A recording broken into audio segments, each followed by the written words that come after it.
At some point, you just stop. Someone misreads you and you don't correct them. Someone pushes back on a boundary and you don't soften it with an apology.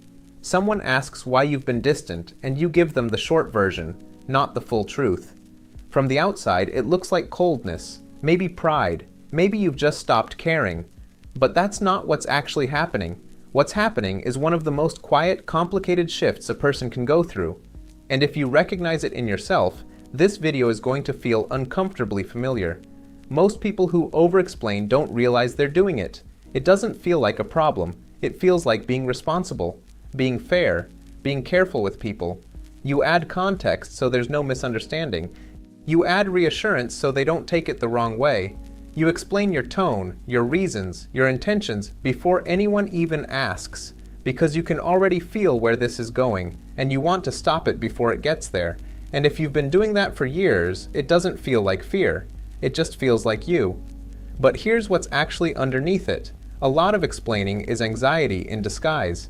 It's the need to control how you're received. It's trying to make your feelings so reasonable, so neatly packaged, that no one could possibly object to them. You're not just communicating, you're proving that your needs are valid, that your boundaries make sense, that your hurt is justified, that you deserve to take up space in this conversation. And that is an exhausting way to live. This pattern doesn't come from nowhere. A lot of people who over-explain learned to do it early, in environments where feelings were inconvenient, where being upset, tired, or hurt was only acceptable if you could present it calmly, logically, and without making anyone else uncomfortable.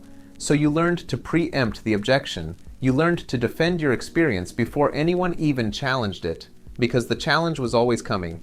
That teaches you something dangerous, that your feelings only count if you can explain them well enough. And so you become very good at explaining. People around you think you're just naturally articulate.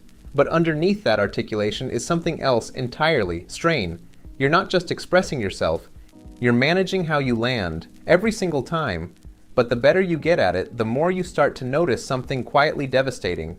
No explanation is ever complete enough for someone who has already decided to misunderstand you. You can be careful, measured, and clear. You can say the exact right thing in the exact right tone. And some people will still find a way to debate you, deflect, or turn your vulnerability into a negotiation.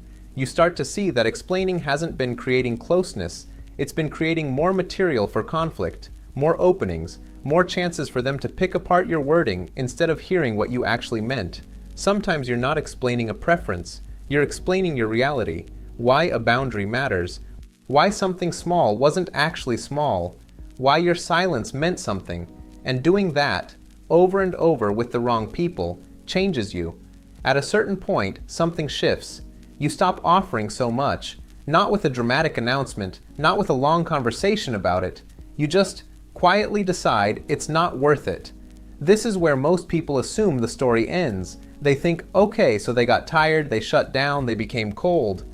But it's more layered than that. When people stop explaining themselves, there are actually a few different things happening. And they look identical from the outside but feel completely different on the inside. The first is genuine growth. Some people stop over-explaining because they finally understand that not everyone deserves access to their inner world. That clarity is a gift, not a debt they owe, that they can say no without a speech, that they can be hurt without having to prove the injury. This is healthy, this is boundaries. The second is exhaustion. Some people stop because they've tried repeatedly to be understood, and it hasn't worked. They're not at peace, they're just done. The explanation stopped because hope did. And the third, the hardest one to admit, is resignation. They still feel everything. They just no longer believe being truly met is possible. So they keep things smaller, shorter, safer. They let people think what they want because correcting the record stopped feeling worth the cost. That last version isn't peace.